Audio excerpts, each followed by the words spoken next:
The conference room smelled faintly of stale coffee and lemon polish, the kind of scent that clung to the walls of an office where men like me had given decades of their lives. The folding tables were lined with paper plates, grocery store cupcakes with too much frosting, and a sagging banner that read, "Happy Retirement, Franklin," in crooked letters. I stood near the back, hands in my pockets, trying not to look at the cake someone had half-heartedly decorated with my name. After 40 years at Dalton Freight and Logistics, this was it. This was the send-off. I tried to smile when the younger employees offered polite nods, but most of them were already scrolling through their phones, glancing at the clock. They didn't know me, not really. I had been part of this company since long before most of them were born, when deliveries meant long nights on the road, and paperwork was written in carbon copy, not tapped out on a tablet. And then there was Dalton himself. He stood at the front of the room, the same self-satisfied smirk plastered across his face. Gray hair slicked back, expensive suit that looked out of place in this tired old office. He tapped his glass with a fork until the chatter quieted. "Well," he said, clearing his throat, "we're here to say goodbye to Franklin Ward, who's finally hanging up his hat after, 4 decades? I nodded once, my jaw tight. Dalton grinned wider, eyes sweeping the room. 40 years. That's older than some of you in this room. Now, Franklin's been a fixture here for longer than I can remember. Always around, always dependable." He paused, tilting his head as though weighing his next words. "Though let's be honest, folks, sometimes dependable just means you're too stubborn to quit." A few scattered laughs. My chest burned. Dalton wasn't finished.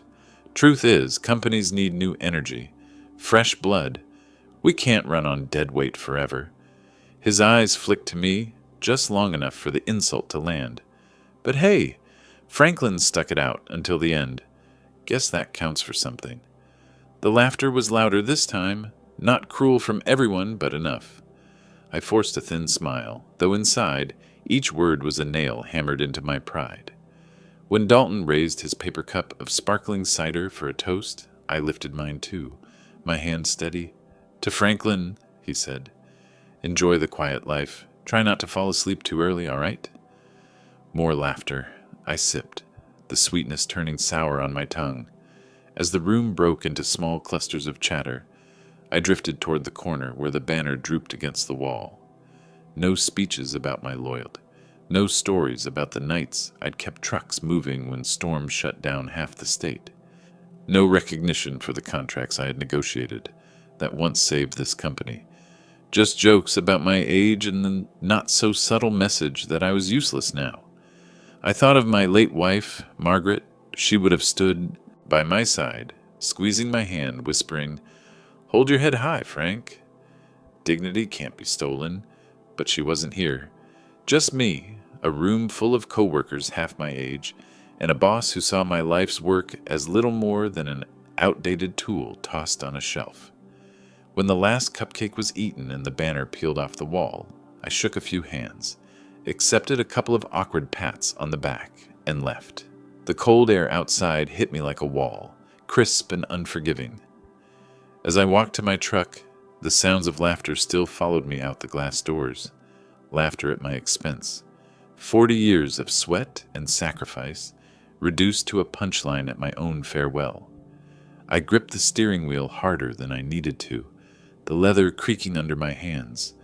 For the first time since Margaret's passing, I felt the kind of anger that didn't burn out quickly, the kind that burrowed deep, patient and quiet, waiting for its moment. That night, as I sat alone in my kitchen with the lights dimmed, I made myself a silent promise. Dalton thought he had seen the last of me.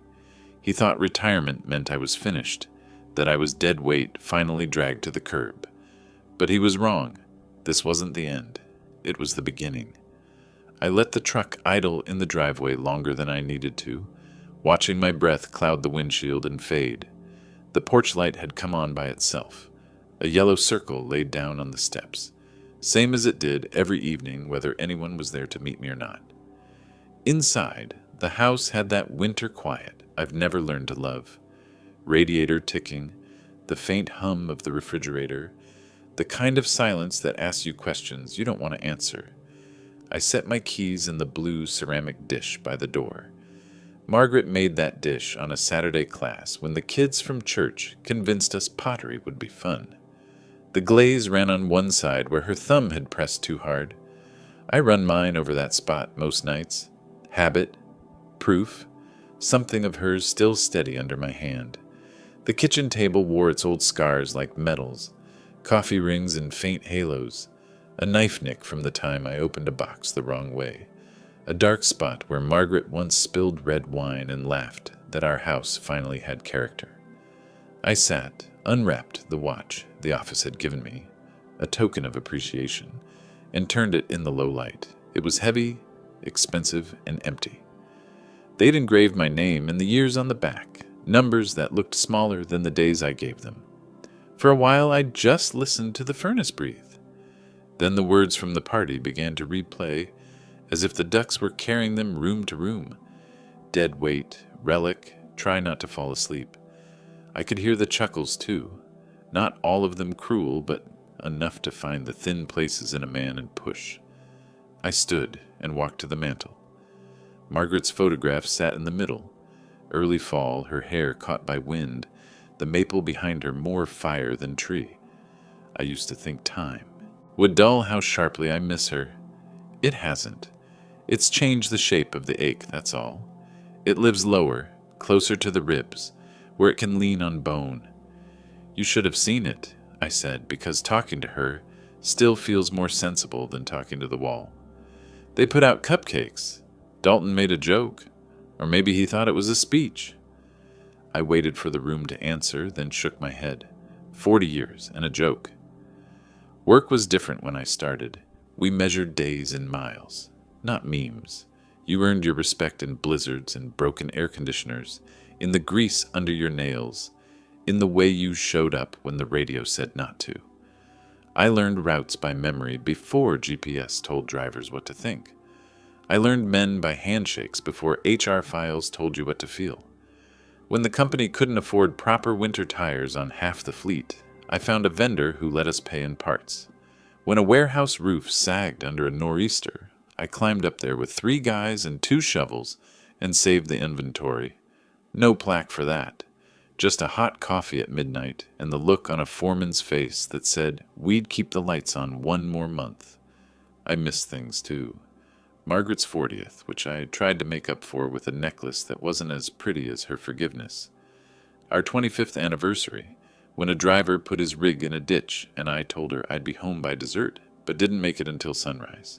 She never threw those nights at me like stones. She just set a plate aside and said, "Eat. You can tell me all about it, or none of it. The mercy in that kind of love will undo you if you think on it too long."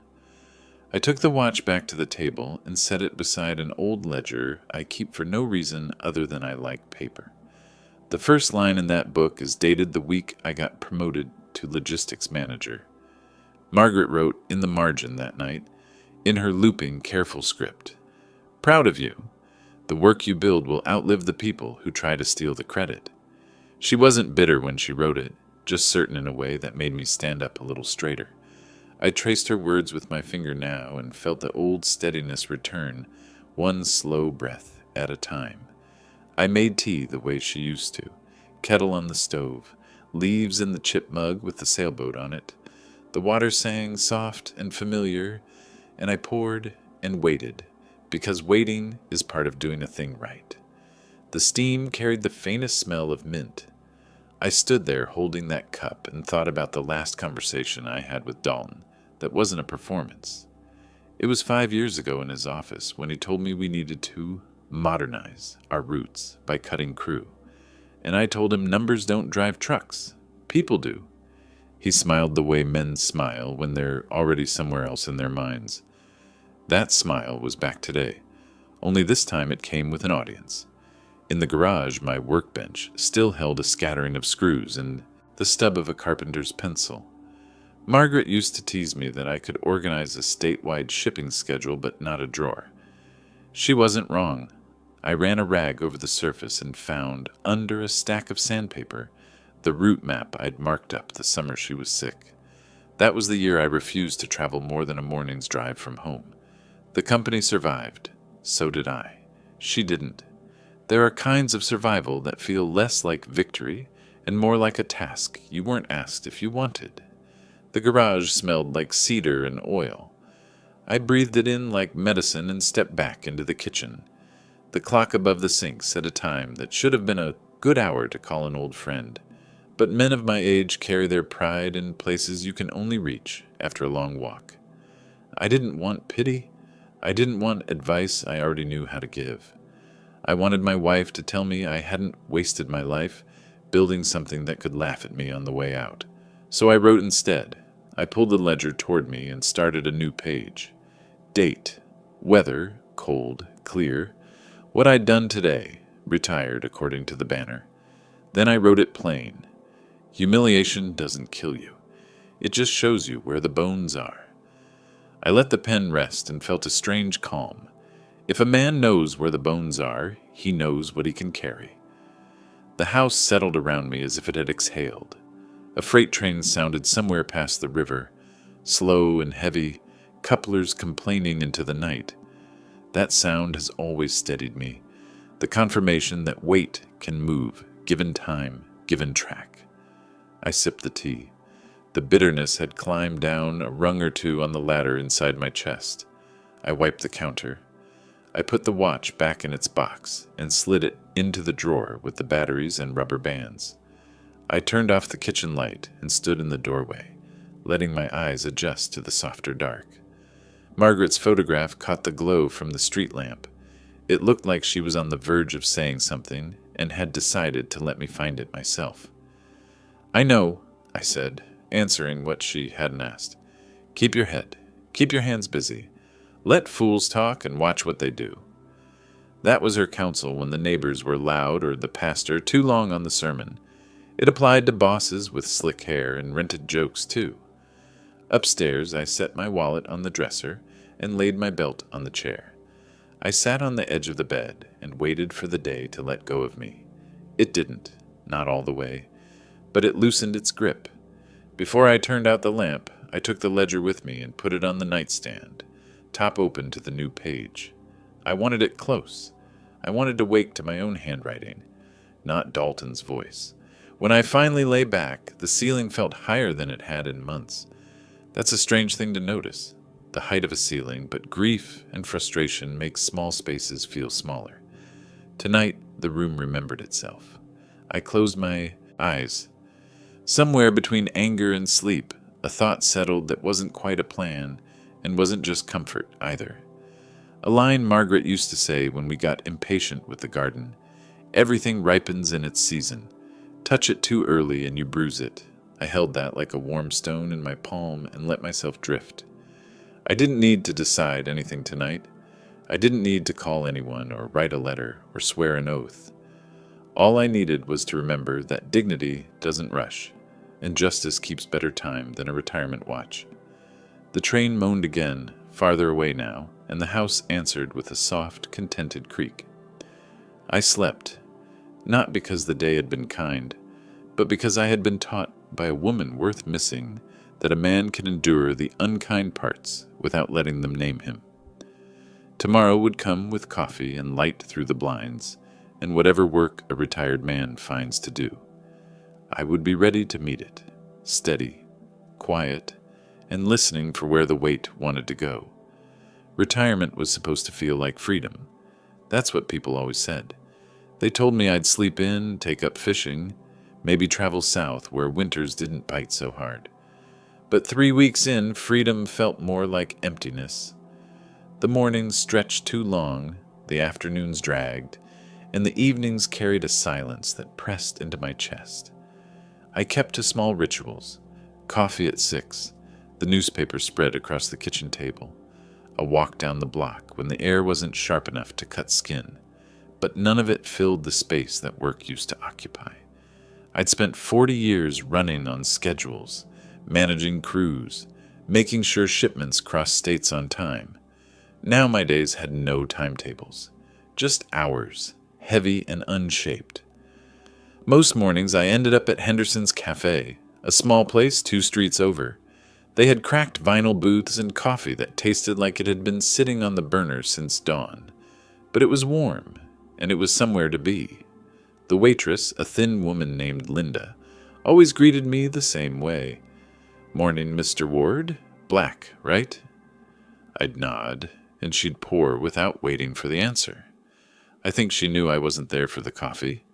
From my booth by the window, I could see the trucks roll by on Main Street. Dalton Freight and Logistics, still moving goods up and down the state. But I noticed things most people didn't. Tires worn thinner than they should be. Mudguards missing. Paint flaking. Once I spotted a rig pulled to the curb, steam pouring from under the hood, while a young driver argued on the phone. Small details, but to a man who had spent his life in logistics, they spoke volumes. Corners were being cut. Maintenance skipped. Pride gone missing. At first, I told myself it wasn't my concern anymore. I had my pension, my little house, my quiet routines.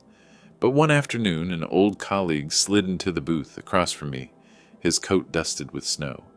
It was Peter, broad shoulders, grayer than I, remembered, but the same steady look in his eyes.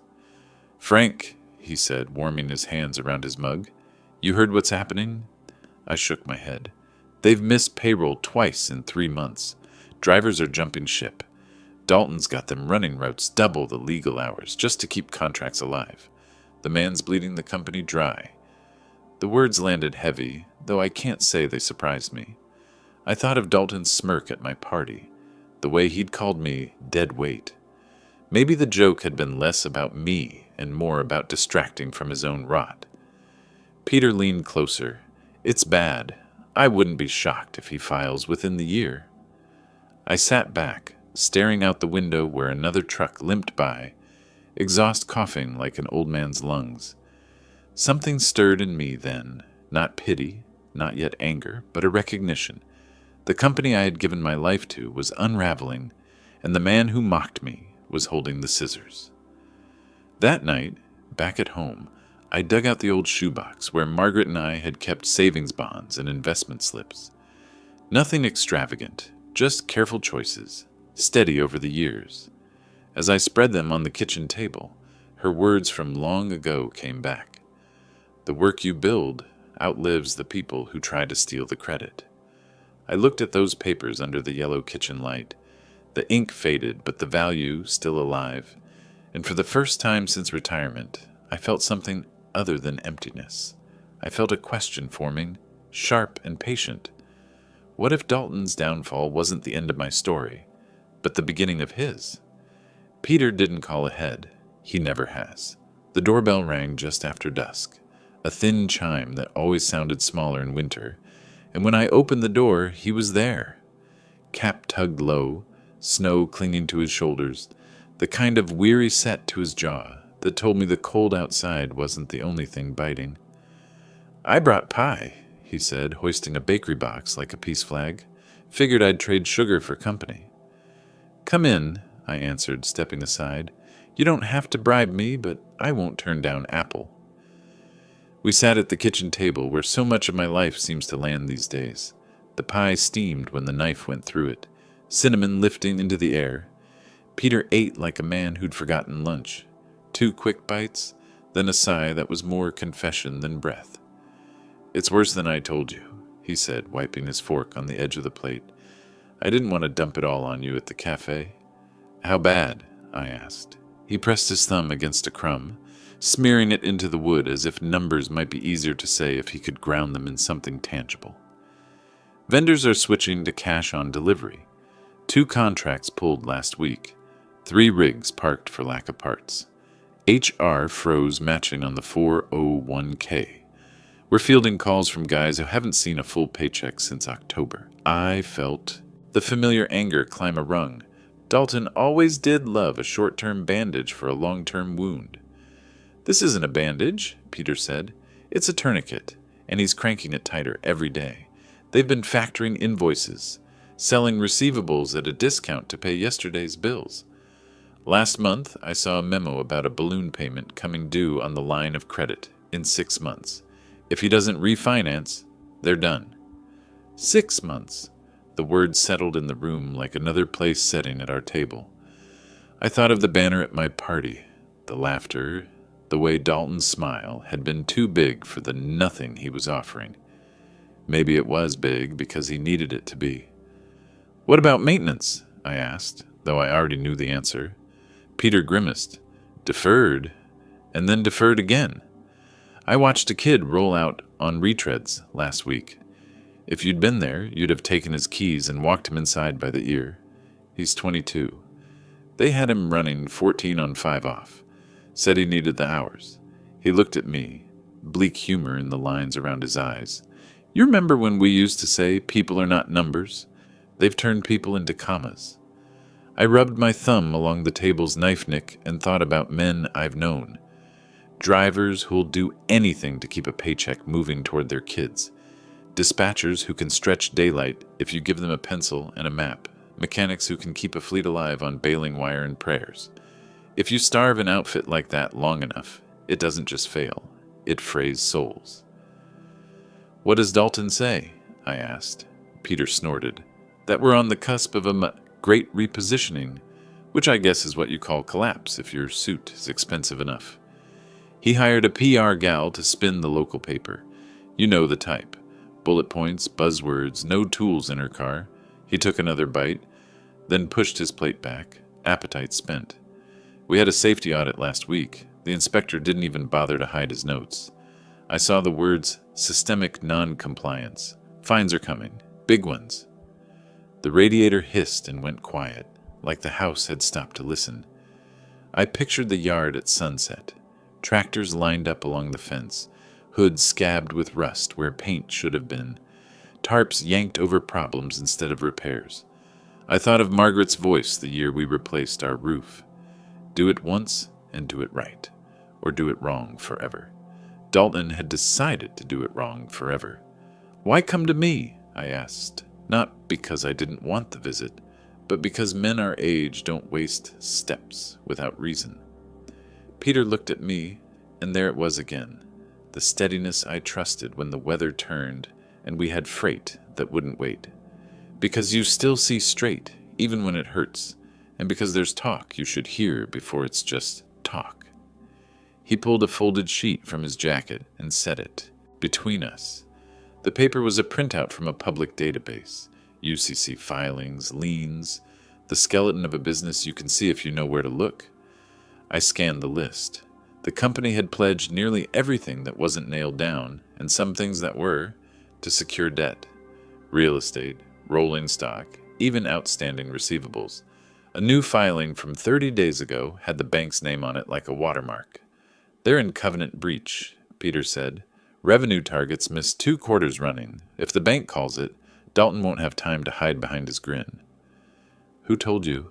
I asked. He shrugged. "Men talk when they're afraid. Vendors, a cousin of a guy on the board, a loan officer who forgot his inside voice at a basketball game. I'm not peddling gossip, Frank. I'm telling you the wind has turned. If you have anything you want to save, a reputation, a contact list, those old route maps, put them somewhere the fire can't reach." I left my finger on the list of liens, feeling the grain of the paper dig into skin. Margaret's words from the ledger drifted back, about work outliving the thieves of credit, and I realized I was measuring my breath without thinking, the way I used to before stepping onto ice that might or might not hold. 6 months, I said again. Peter nodded. Maybe 5, if the fines hit sooner. Maybe 4, if a big customer jumps. They will, by the way. They always do. Rats don't leave a ship because they hate the captain. They leave because the water moves. We fell quiet. Snow ticked the window like patient fingers. The pie cooled between us, the steam gone, the cinnamon now just another scent in an old house. "You could walk away," Peter said after a while, his voice softer. "You've earned it. Let the thing burn and warm your hands on somebody else's fire." "Could," I said, not sure I know how.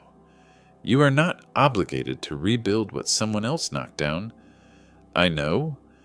I looked at the photo of Margaret on the mantel. Her maple tree smile canted toward us like she was listening. But I'm not sure this is about obligation. I think this is about dignity.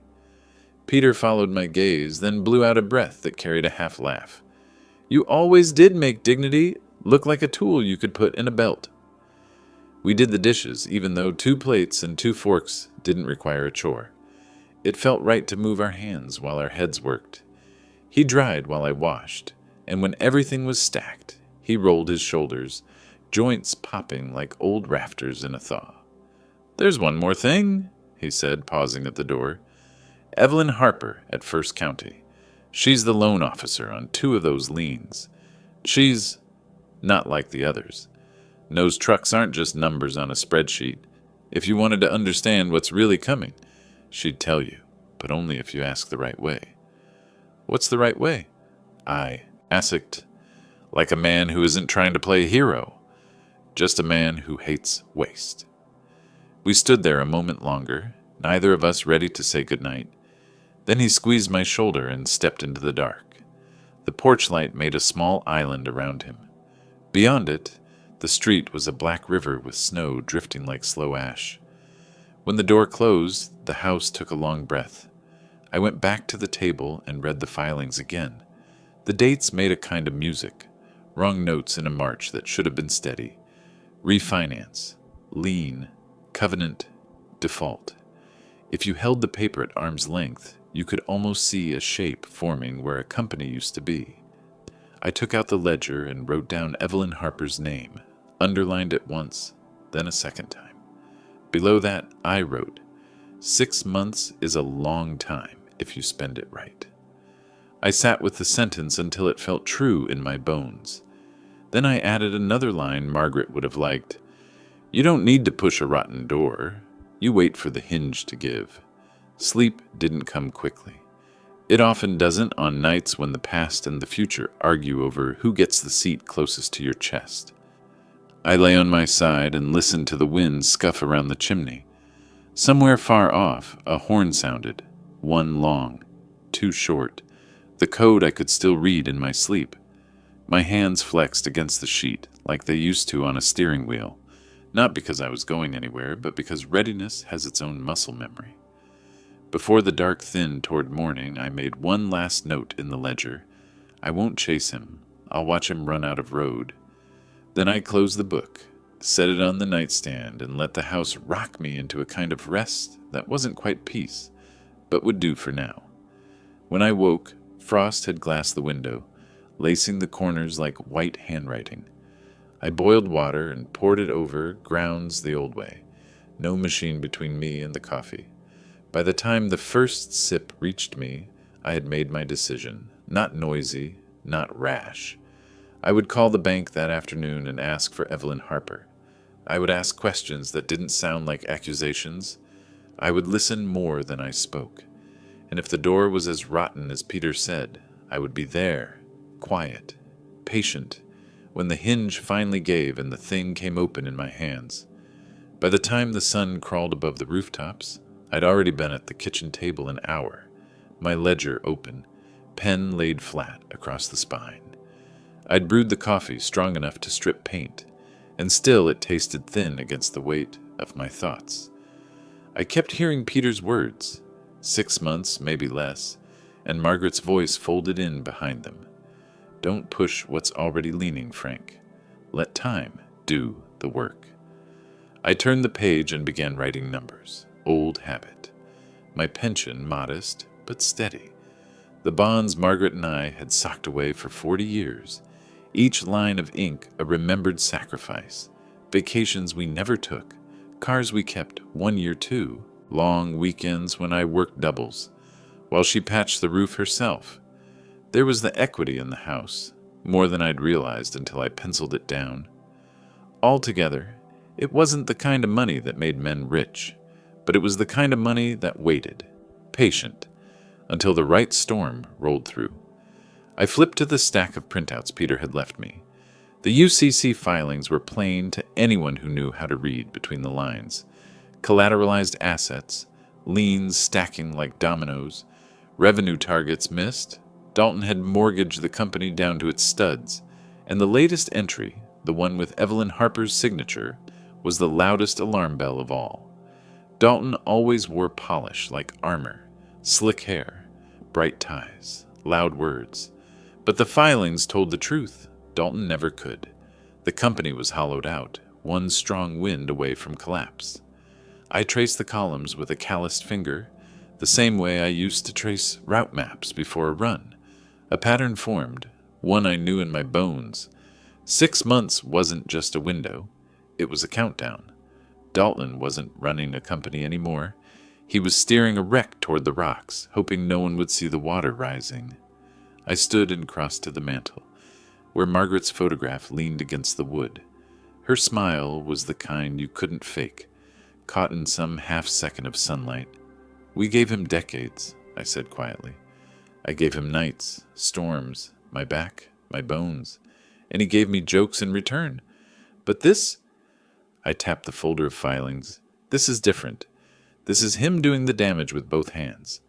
Her eyes didn't change, but the steadiness in them was enough to quiet my pulse. Back at the table, I opened the drawer beneath and pulled out a small lockbox. Inside were deposit slips, old insurance policies, the ring Margaret had worn on our wedding day. I set them beside the ledger.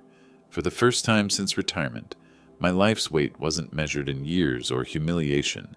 It was measured in possibility. I wrote a line at the bottom of the page. "When a man shows you his ruin, don't look away. Learn the shape of it. Wait until it falls into your hands." The furnace clicked on, warm air whispering through the vents. I sat back, staring at the numbers, the filings, the evidence of what Dalton had built and broken. Somewhere downtown, Evelyn Harper had the rest of the picture. If I wanted to see clearly, I'd need to hear it from her. I closed the ledger, slid the pen into its crease, and set it atop the folder. The decision settled into me like a beam set true. Not rash, not loud, but steady. I would call the bank, I would ask the questions, and if the door was as rotten as Peter believed, I'd be ready when the hinge gave. For now, I poured the last of the coffee, let the bitterness burn its way down, and whispered to Margaret's photo, "They think I'm done. Let's show them what a patient man can build from shadows." First County Banks smelled like paper and lemon oil, the same dignified scent as every small-town institution that's outlived the last 5 slogans on its front window. The lobby was quiet, 2 tellers, a Christmas wreath still clinging to January, a grandfather clock that took its work as seriously as any man I've known. I'd called ahead and asked for Evelyn Harper the way Peter told me to. Not like a hero, just a man who hates waste. She met me by the glass offices, mid-40s, composed without being brittle, a navy blazer that didn't apologize for its shoulders. Her handshake was firm, not theatrical. "Mr. Ward," she said, not oversweetening it. "Coffee?" "We make it better than the diner. Don't tell Linda." "I won't," I said, and smiled because she'd done her homework. Her office had a window facing the street. She didn't sit behind the desk. She took the chair at a small round table where the power didn't have to posture. I liked that. She passed me a mug and waited until I'd taken a sip before she spoke. "You said on the phone you had some questions about public filings," she began. "Always a good place to start." No feint, no testing. She'd decided what kind of man I was, and was now checking to see if she was right. I set a folder on the table. "UCC liens, covenant notices. I know enough to know a storm when I see the sky turn." "Do you?" she said, neither challenge nor compliment, just interest. "I worked 4 decades at Dalton Freight," I told her. "I can read a route map or a balance sheet well enough to keep a rig out of a ditch. Lately, I've seen more ditches." She inclined her head toward the glass. "You know I can't discuss a client's specifics." "I wouldn't ask you to," I said. "Let me try it another way." I slid a printout from the folder. The newest lien, her name in the fine print where signatures go when they're carrying weight. Suppose a company mortgaged its rolling stock, land, receivables, and even its accounts. Suppose covenants tied to revenue were missed twice, and a balloon comes due in, say, 6 months. Suppose maintenance gets deferred and cash gets tighter than pride. What happens next, in general? Her eyes warmed a fraction. People who work with numbers still like it when someone bothers to speak human. She folded her hands. In general, Mr. Ward, banks prefer businesses to fix themselves. We aren't undertakers by hobby. If the borrower can right the ship, renegotiate contracts, cut fat without cutting bone, remargin debt, we're happy to keep the clock ticking. But clocks don't care about feelings. She let that sit. If covenants keep breaking and cash exhausts, we do what the agreements say. Which is? 3 common paths. 1. The company files Chapter 11 and tries to reorganize under court supervision. 2. An Article 9 foreclosure sale of secured assets. Collateral gets auctioned to recover what's owed. 3. A private sale prearranged with a buyer who can close quickly, sometimes inside a 363 sale in bankruptcy. Timing is everything. So is credibility. Credibility, I repeated. She nodded. From lenders, from vendors, from employees who still show up because they believe it isn't over. When credibility goes, the calendar speeds up. I thought of the trucks on Main, the steam under the hood, the boy running on retreads because someone upstairs called that repositioning. Credibility had left that yard weeks ago. The calendar had started it to jog. Hypothetically, I said, if a man hates waste and knows an outfit from the inside, could he be useful when the calendar runs out? Evelyn didn't smile. Not exactly. The right corner of her mouth conceded she'd heard the question behind the question. Useful how? As a bidder, I said, not to scalp the bones, to keep men working, roots honest, maintenance paid before marketing. Call it, I searched for the word Margaret would have chosen, stewardship. Evelyn watched me the way a good driver watches black ice, alert, not alarmed. Stewardship is rare at auctions, she said softly. But not impossible. There are 2 kinds of bidders, people chasing a bargain and people building a future. Courts and banks ensure fairness. They don't always ensure wisdom. When wisdom shows up with certified funds, it gets a chair. Certified funds, I said, thinking of my ledger, the bonds, the equity, the quiet money that had waited all these years without complaint. You'll need proof of financing before anyone takes you seriously, she continued. Letters from your bank or partners, a plan for transition, how you'll keep freight moving day 1, lists of key staff you'd retain, vendors you'd call before noon. It doesn't have to be pretty, it has to be real. I took that in. I could see names in my mind already, mechanics who could wring a year out of a month, dispatchers who could stretch a storm, drivers who could be trusted with your children.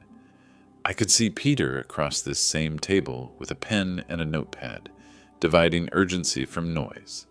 Timing, I said. If things go the way your hypothetical describes, she said, you'll see signals. Payables slip from 30 to 60 to 90.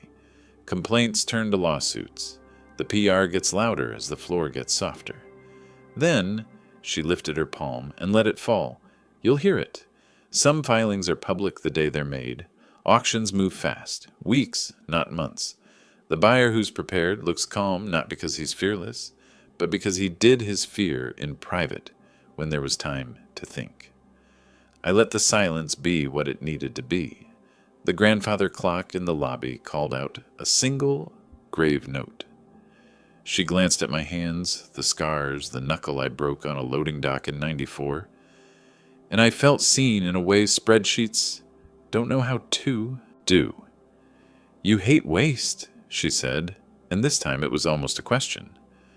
I do, I said, especially the kind that eats men's paychecks and calls it strategy. Evelyn set her mug down. Then if your hypothetical becomes a notice in the paper and a docket on the court's website, don't show up with outrage. Show up with a plan, a cashier's check, and 3 phone calls already made. And, this part matters, show up having decided what you won't buy. Not every asset is worth its storage fee. I nodded. Understood. She stood, and I did too. At the door she added, "Mr. Ward, I didn't tell you anything private, but I will tell you something personal. I grew up in a town that lost its mill because no one prepared. We pretend a collapse is an earthquake.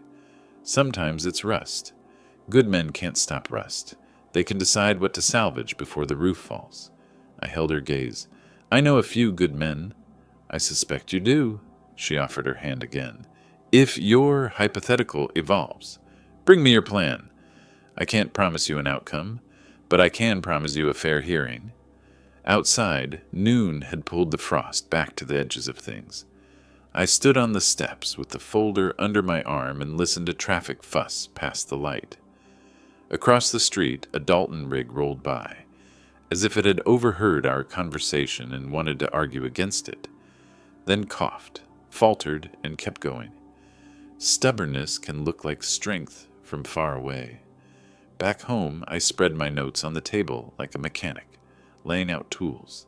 Financing, partners, transition plan, day one calls. I dialed Peter first. "How'd she seem?" he asked. "Like a woman who's seen a roof go right through a family," I said. "She didn't give me secrets. She gave me a calendar."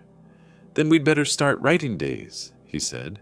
We talked names, 2 mechanics, 1 dispatcher, a lawyer who'd rather eat nails than cut corners, a vendor who trusted me when trust wasn't just a word in a brochure. I wrote them down in my ledger and drew boxes around the ones who would take calls after supper. When the light in the kitchen turned the color of old honey, I closed the book and walked to the mantel. Margaret looked out at me from her autumn, a smile halfway to laughter, the leaves behind her pretending trees don't end. I rested my fingers on the frame. "I didn't ask for this," I told her, "but I wasn't asked whether I wanted you to leave either. We do what the day gives us. Today gave me a banker who understands rust." The house made its small evening noises, furnace settling, a branch tapping the gutter like a polite visitor. I poured water into the kettle and set it on the burner. While I waited for the hiss, I wrote a single sentence at the bottom of the day's page. "When the notice comes, I won't arrive with anger. I'll arrive with payroll." The kettle sang. I took it off the flame and let the steam fog the window until the world outside was only shapes. Somewhere downtown, a clock would strike the hour. Somewhere on the interstate, a driver would steer through the bad patch and find smooth road again. My anger hadn't vanished. It had changed shape, weight redistributed into purpose. Dalton had mocked me as dead weight at my own party. Let him.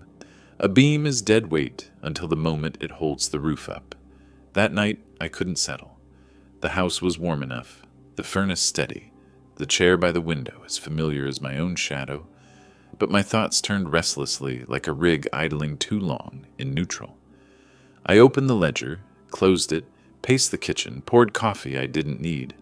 The pages of the filings Peter left me lay fanned on the table, black ink against white paper, each line a warning bell I could hear in my bones. I carried them into the living room and laid them beneath Margaret's photograph.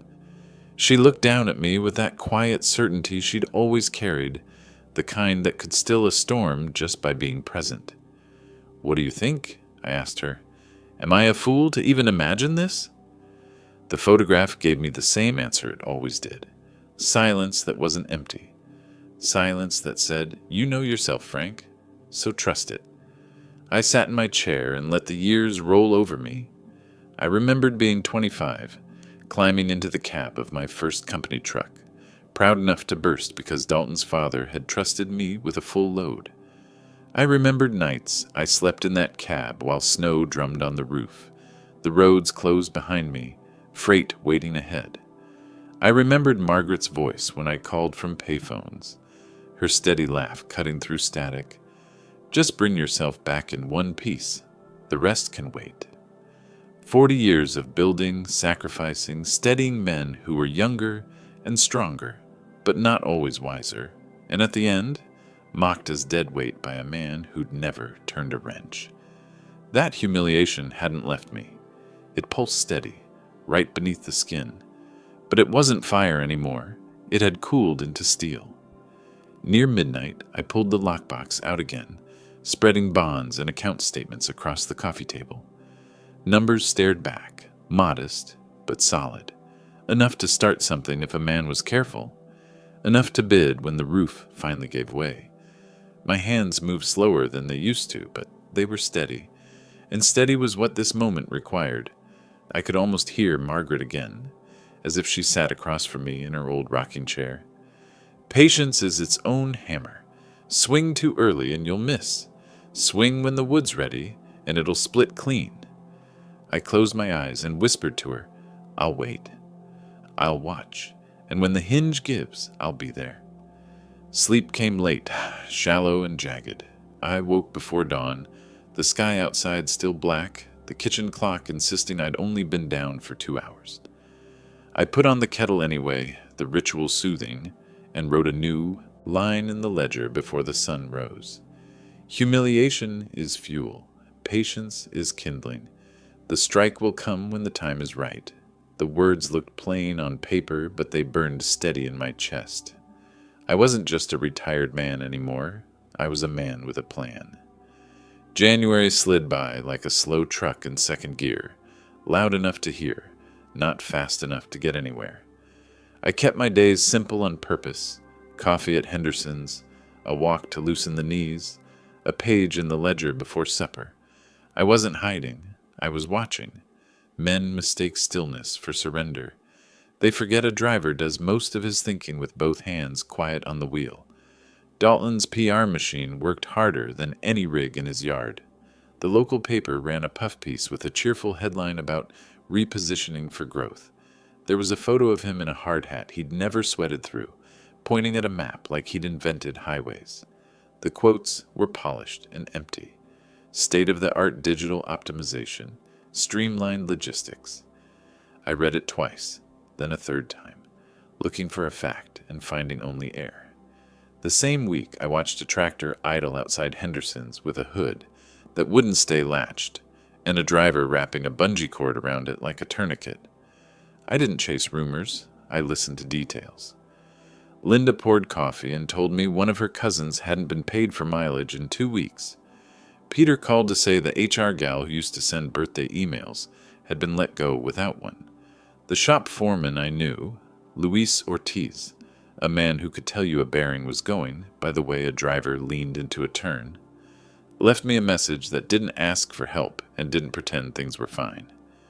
You ever see a yard go quiet at noon? He said, voice low. We ran out of filters, like oil filters. I sent 2 trucks out anyway. I hate that I did. At night, I sat with my plan and sharpened it the way a boy sharpens a pocket knife, small strokes that add up. I drafted a list called Day 1 and another called Don't Touch. Day 1 had names: Luis for the shop, Ruth Collins for dispatch. No nonsense, knows every driver's kid by name, speaks storm better than most weathermen.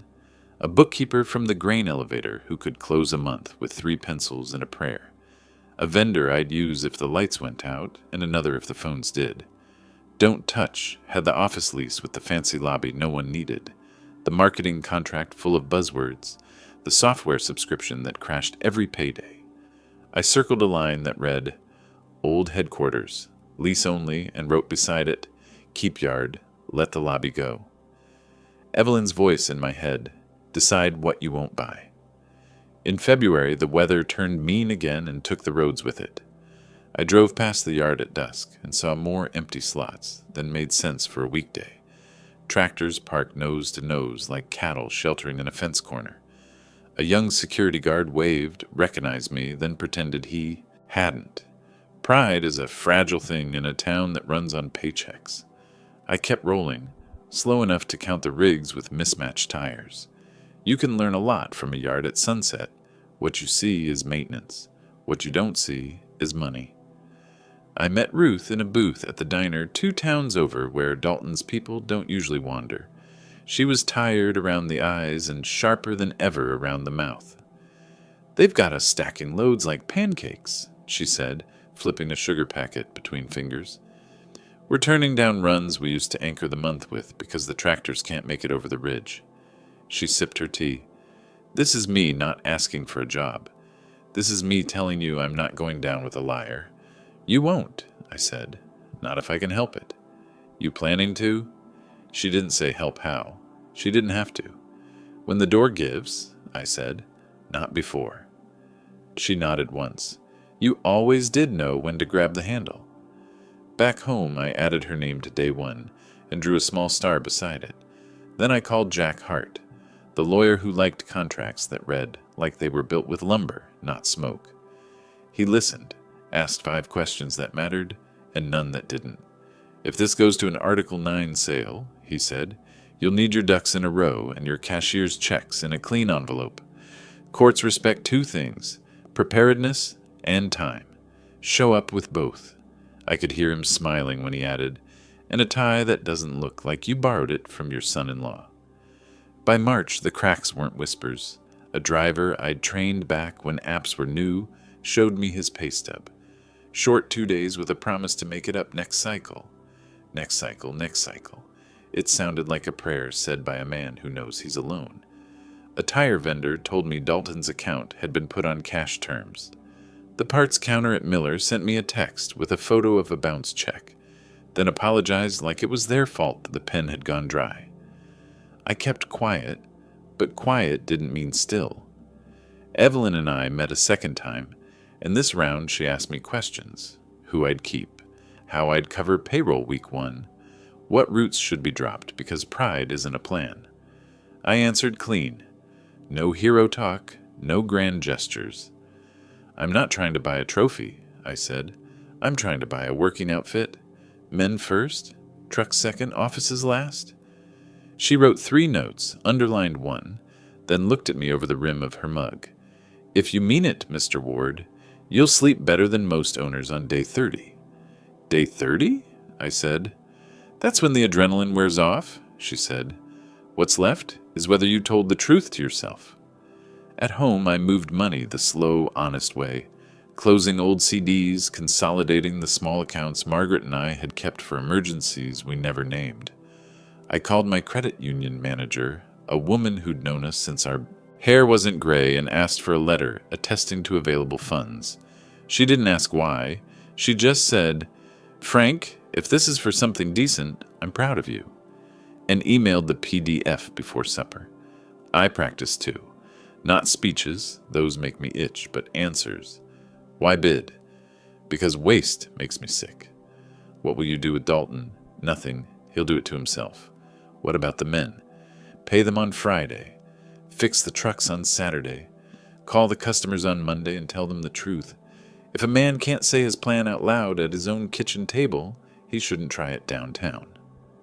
One cold Thursday near the end of March, I drove by the yard again at twilight. The security light flickered once, twice, then steadied. I could hear the shop's compressor coughing even from the road. A tow truck was backed up to a tractor I recognized by its dented fender. Unit 312, a stubborn old workhorse that should have been retired a year ago. I felt the urge crawl up my spine to turn in, to walk the fence line, to ask Luis if he needed a hand. I kept driving. You don't spook a horse you plan to lead later. You let him stand in his own shadow until he decides he wants out. Back at the house, I poured coffee and opened the ledger. The page looked like a map now. Names, arrows, phone numbers, a box around payroll, week 1 covered with 3 lines beneath it. Mechanics double on Saturday. Tire truck Sunday at 8. Safety meetings 6 a.m. Monday, no exceptions. I added a line at the bottom. Margaret's kind of line. Don't confuse patience with passivity. Patience is preparation wearing its coat. April wasn't far. The balloon payment Evelyn mentioned wasn't either. I could feel the calendar's breath on the back of my neck. The waiting had become a kind of work. Harder than driving, maybe, because there's no gear to shift into when you want the world to move. I walked the block, after supper, cold air waking my lungs, and let the houses talk to me the way they do when folks have turned on their lamps and settled into their chairs. Behind one window, a man held a baby. Behind another, a woman ironed a shirt with the kind of care that says, job interviews don't come every day. Life doesn't stop because one man steers a company into a ditch. It swerves around him. I went home and sat with Margaret. I told her the pieces were in place. I told her I was scared in the honest way, not in the weak one. She didn't answer, but the wind shifted and the house clicked the way it does when a new weather front moves through. I took that as permission. The next morning, I wrote a final line across the top of a fresh page, centered it, underlined it once. When the cracks become a door, walk through like you belong there. Then I closed the ledger and went to Henderson's for coffee. I didn't need Linda to tell me the trucks outside were coughing. I could hear it before I stepped through the door. April came with rain that slicked the roads and washed the paint off Dalton's slogans. Trucks rolled past Henderson's cafe still, but fewer of them, and the ones I saw looked tired. One had a trailer door held shut with chain instead of a proper latch. Another limped along with a muffler coughing black smoke. To strangers, they were just rigs. To me, they were a ledger in motion. Every flaw another unpaid bill. I kept my ear to the ground, though I never asked directly. Men talk when they're scared, and this town was scared. Linda told me a driver's wife came in crying about the mortgage. 2 paychecks light in a row will do that. Peter said a vendor pulled his account after 3 bounce checks. Even Ruth called one evening, her voice sharp but cracking at the edges. Frank, we're down to 4 dispatchers, and no one's answering the phones on Fridays. I don't know if I'm running freight or babysitting a bonfire. By the 3rd week, the whispers got louder. Lawsuits filed over unpaid fuel contracts. A customer pulling its loads to a competitor across state lines. Safety fines delivered by certified mail. The kind of signs a man can ignore only if he wants to watch his roof cave in while he eats supper. The official announcement came on a Tuesday morning. I was at the kitchen table with my ledger open when the news alert buzzed across Peter's phone. He forwarded it to me in less than a minute. Dalton Freight and Logistics Files for Chapter 11. Bankruptcy Protection. The headline was clean, the article thinner than it should have been, just the same borrowed phrases Dalton had always liked. Restructuring, realignment, emerging stronger. I set the phone down and stared at Margaret's photograph. It's time, I said aloud. The house didn't answer, but the air felt lighter, as though it had been holding its breath with me. That afternoon, I drove past the yard. The chain-link gate hung half open, no one watching it. 2 mechanics stood smoking by the shop doors, their hands in their pockets, shoulders hunched like men waiting for a storm they knew they couldn't outrun. Across the lot, tractors sat crooked in their slots, some with hoods open, others stripped of parts like skeletons left in the sun. Dalton himself wasn't anywhere in sight, but I didn't need to see him to know his grin was gone. Men like him never stay put when the ground gives way. They hide behind press releases and lawyers, hoping no one remembers who signed the checks that bounced. I pulled over at the curb and wrote a single line in my ledger. It begins. Calls started that night. Peter first, then Ruth, then even Luis from the shop. They didn't ask for jobs yet.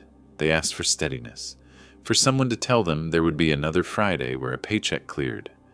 I didn't make promises I couldn't keep. I just said, stay ready. The wheel is turning. The next morning I put on my best jacket, not the funeral one, not the work coat, but the navy blazer Margaret had insisted I buy the year we went to our niece's wedding. I shaved, polished my boots, and took the folder of notes and letters from the bank. Evelyn had told me the moment would come fast. She was right. On the courthouse bulletin board, posted under a thumbtack like a yard sale flyer, was the notice of an Article 9 auction, sale of secured assets, Dalton Freight and Logistics. The date was set. 2 weeks. I stood there a long moment, the paper crisp under my fingers. My heart beat steady, not fast. Humiliation had carried me here, but it was patience that steadied my grip. When I walked back to the truck, the sky broke open with rain, washing the dust off the windshield. I turned the key, engine rumbling alive, and whispered to myself, now we see who calls who dead weight. The courthouse conference room smelled of dust and polish. A dozen bidders sat scattered, scrap men, competitors, curious vultures. At the front, the auctioneer laid out rules. Certified funds only, no delays. I sat in the back with Peter on one side, Jack the lawyer on the other. My envelope of cashier's checks felt heavier than lead. Across the room, Dalton strolled in late, rein on his shoulders, grin thin as paper. He wasn't there to buy, just to watch. The first lots went fast. Newer tractors and trailers, shiny, over-financed. The regional competitor snatched them up. I didn't move. Let others buy polish. I was here for tools that earned their keep. Then came the shop equipment, compressor, lifts, toolboxes. That was blood and bone. I raised my card. Steady. The salvage man prodded once, but when I countered, he sat down. The gavel fell. Sold. Dalton noticed me then, his smirk faltering. I didn't return the look. The office furniture went next. Desks, chairs, signs. I let it all go. Glass lobbies don't move freight. When the River Road yard came up, I bid without hesitation. The competitor tried to fight, numbers climbing quick.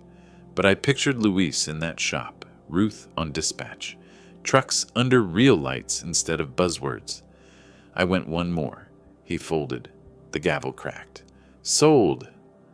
Dalton crossed to me during recess, voice low. You think this is your game, Franklin? You're buying scrap. I kept my tone even. Scrap runs better than lies. Trucks need tires, men need paychecks, and customers need someone who answers the phone on Friday. That's all I plan to buy. He sneered, but he had no answer. Pride doesn't talk well when the facts are louder. By the end, I held the keys that mattered. The yard, the shop, a handful of steady contracts, and phone numbers customers would still dial. I left the flashy name behind. Dalton could keep that.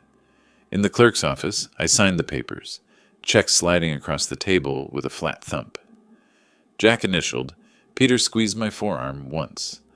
Outside, the rain had cleared, and the sky lightened in patches. How's it feel? Peter asked. I looked at him, thought of Margaret's. Words in my ledger, don't push what's already leaning, and felt the weight settle right. Feels, I said, like Monday's work is waiting. The River Road yard looked the same as it had for years. Chain-link fence leaning in spots. Security light buzzing at dusk. The compressor coughing like an old smoker. But stepping through the gate that morning, papers signed and keys in my pocket, it felt different. It felt mine. Men were already gathered near the shop. Luis had his arms crossed, a wrench tucked in his back pocket. Ruth stood with a clipboard, her mouth set firm. A few drivers hung back, watching like deer, deciding whether to trust a hand held out. They had all heard the news. Dalton Freight was gone, and I wasn't. I nodded once, the way you do before you haul a load. Morning, Luis raised his chin. Morning, boss? The word came out halfway between a question and a joke. Just Franklin, I said. Boss is a word that's been ruined around here. Ruth stepped forward. We're running 2 loads today that can't wait. Everything else is backed up, equipment scattered. What do you want to keep first? I looked across the yard. The tractors sat like tired cattle, some leaning, some stripped for parts. But I saw the good bones too, the flatbeds with fresh decks, the trailers that could roll if given proper tires. I pictured Margaret's handwriting in the ledger, don't waste what still works. Fix what can run, park what can't. 2 loads, yes. The rest, we'll call customers. Tell them the truth. Ruth's eyes sharpened, then softened. The truth. Haven't heard that word around here in a while. I turned to the drivers. You'll get paid Friday. Not next cycle, not maybe. Friday. If you don't hear from me by noon, you can walk. They shifted, muttering, hope trying to find a foothold. One of the younger men finally spoke. What about the name? Dalton can keep his name, I said. We'll be Ward Logistics until we find one that fits better. Customers don't care about logos. They care about freight on time and calls answered. For the first time in months, I saw something besides exhaustion on their faces. It wasn't joy yet, but it was steadier than fear. I walked through the shop, trailing my hand along the scarred workbenches. Luis followed. "Compressor's on its last leg," he said. "Get me the cost for a new one." "You want the good one or the one Dalton would have bought?" "The good one," I said without pause. "This place has had enough cheap fixes." He grinned, teeth flashing under grease. "About damn time." In the office, the air was musty. The old Dalton logo still hung crooked above the dispatch desk. I pulled it down, leaned it against the wall, and left the spot bare. Empty walls are better than lies. Ruth placed her clipboard on the desk and looked at me. "So what's the first order of business?" "Franklin." I opened my ledger, laid it flat on the desk. The ink from months ago stared back. Day 1, payroll, repairs, calls. "We keep men working, trucks running, and promises honest," I said. "Everything else can wait." When I stepped back into the yard, the sun had pushed through the morning haze. Engines were rumbling, mechanics pulling hoods open, drivers talking routes. For the first time since my retirement party, I felt pride. Not the hollow kind Dalton peddled, but the kind that settles in your bones when you know the load is yours to carry. I walked the cracked pavement slow, letting the men see me not as a ghost of the past, but as the man who had come back, steady, unshaken, and holding the keys. The yard felt different that morning, not new, not polished, but alive. Men clustered near the shop, coffee in hand, waiting for me to say whether this place was still worth believing in. Ruth had her clipboard ready. Luis leaned against a hood with grease on his sleeve, and the younger drivers hung back, cautious but listening.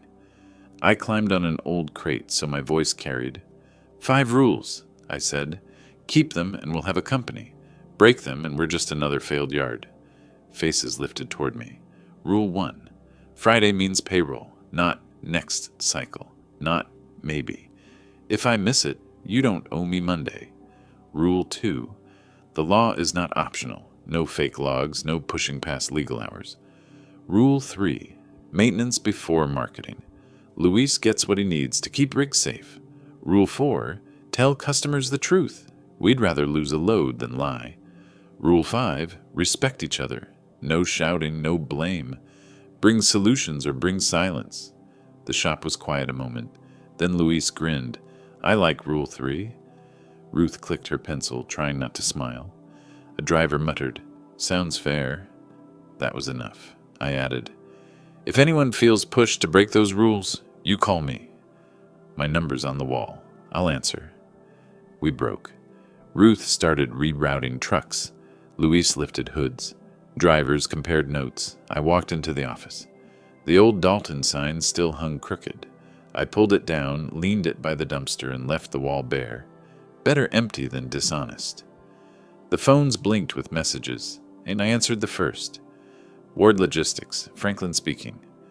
The shipper hesitated, then asked if we'd cover their load. "Yes," I said, "but it'll be Saturday morning to keep it legal." A pause, then relief. "Fine by us." Truth had done what Dalton's spin never could. Near noon, Cole, the hard-nosed floorman, came in. "I don't run daycare," he said. "Drivers can push 14 hours, always have." "Not here," I answered. "You work inside the law, or you shake my hand and leave."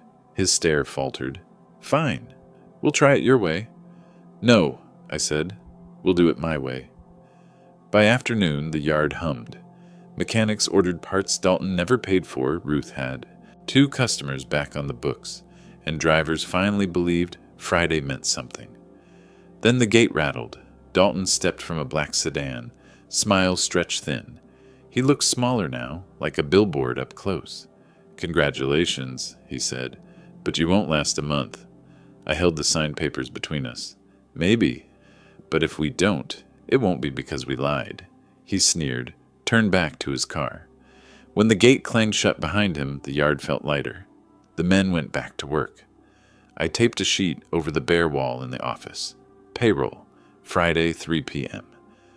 Underneath, I wrote, "Thank you for trusting me with your work." The compressor rattled, the phones rang honest, and for the first time in months, the yard sounded like a company again. Friday came, and with it the test, that mattered more than any auction or contract. At 3 o'clock sharp, Ruth handed out envelopes, real checks, funds cleared, signatures solid. Drivers stared for a moment, as if they'd forgotten what payday felt like.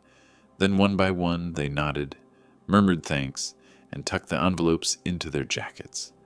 No speeches, no applause, just the quiet relief of men who finally believed again. I stood by the shop door, watching Luis wipe his hands on a rag. Grease streaked across his knuckles. He caught my eye and gave a short nod. No words needed. Respect doesn't always travel loud. It moves in silence, the kind that settles into bone. That evening I locked the office, the new compressor humming in the shop like a heart beating steady. Trucks stood ready in their slots, not polished, but proud. For the first time in months, the yard wasn't weighed down by lies. It carried the weight of work, which is a burden worth shouldering. At home, I poured a glass of water and set it on the mantel beside Margaret's photograph. I spoke softly into the stillness. We did it, love. The jokes, the humiliation, they don't matter now. What matters is that the men have their pay, the trucks have their parts, and the truth holds the roof up. I thought of Dalton, his smirk gone brittle in the daylight, watching a company he'd gutted slip from his hands. That was revenge enough, not in fury or spectacle, but in watching arrogance crumble under its own weight. I lifted the glass. To dignity, I whispered, to patience, to truth. The water tasted clean, sharper than any wine. Outside, a truck rumbled down Main Street, steady and sure, as if echoing the promise I'd made. In the end, it wasn't about owning a company or proving Dalton wrong. It was about keeping faith with the years I'd given, with the men who still worked, and with the woman who had believed that dignity outlasts mockery. Greed had destroyed itself. The truth had outlived the lies, and silent dignity had spoken louder than any toast at a crooked party. If you enjoyed this story, don't forget to hit the like button, subscribe to the channel, and tell us in the comments which city you're watching from.